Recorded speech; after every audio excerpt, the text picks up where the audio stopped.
बहुत समय पहले की बात है। एक राजा थे। राजा के दो बेटे थे। दोनों बहुत होशियार और समझदार थे। दोनों राजकुमार एक दूसरे से किसी भी मामले में कम नहीं थे। राजा ने सोचा कि मेरे मरने के बाद ये राजपाट किसे सौंपा जाए।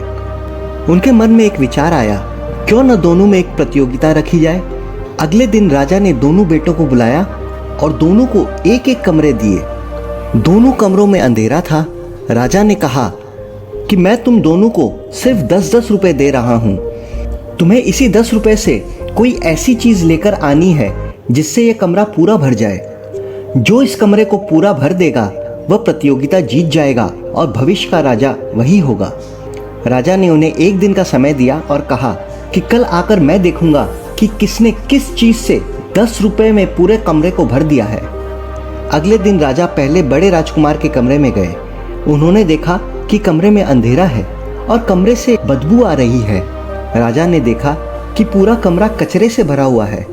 जगह जगह कूड़ा, मिट्टी, सड़े गले पत्ते और गोबर फैला हुआ था। राजा ने पूछा, ये सब क्या है?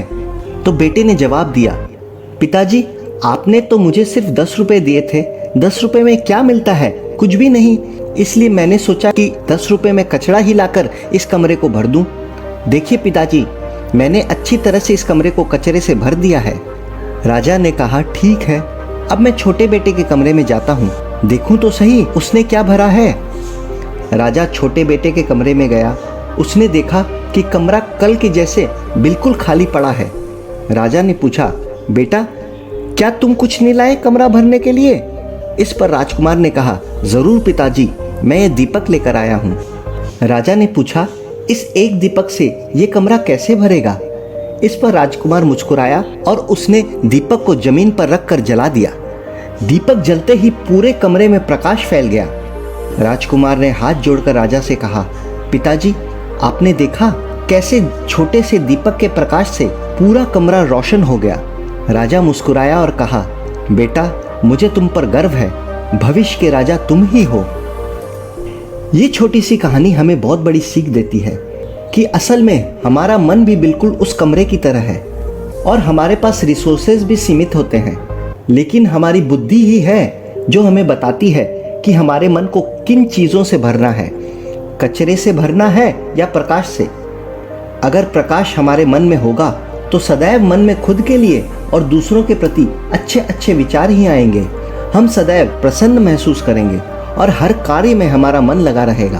तो ध्यान दीजिए अपने विचारों पर कि कहीं ये जो आपका मन रूपी कमरा है उसे आप कचरे से तो नहीं भर रहे हैं, बल्कि उसमें एक दिव्य प्रकाश डालिए जो आपके मन में कभी अंधेरा न होने दे।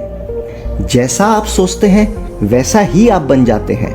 तो कमेंट करके बताइए कि आप अपने मन रूपी कमरे को किन चीज़ों से भर रहे हैं। मैं हूं मनीष और ऐसे ही मोटिवेशनल कहानियों को सुनने के लिए एक्स फैक्ट्स चैनल को सब्सक्राइब कर लीजिए। तो चलिए आज कुछ अच्छा करते हैं। ओम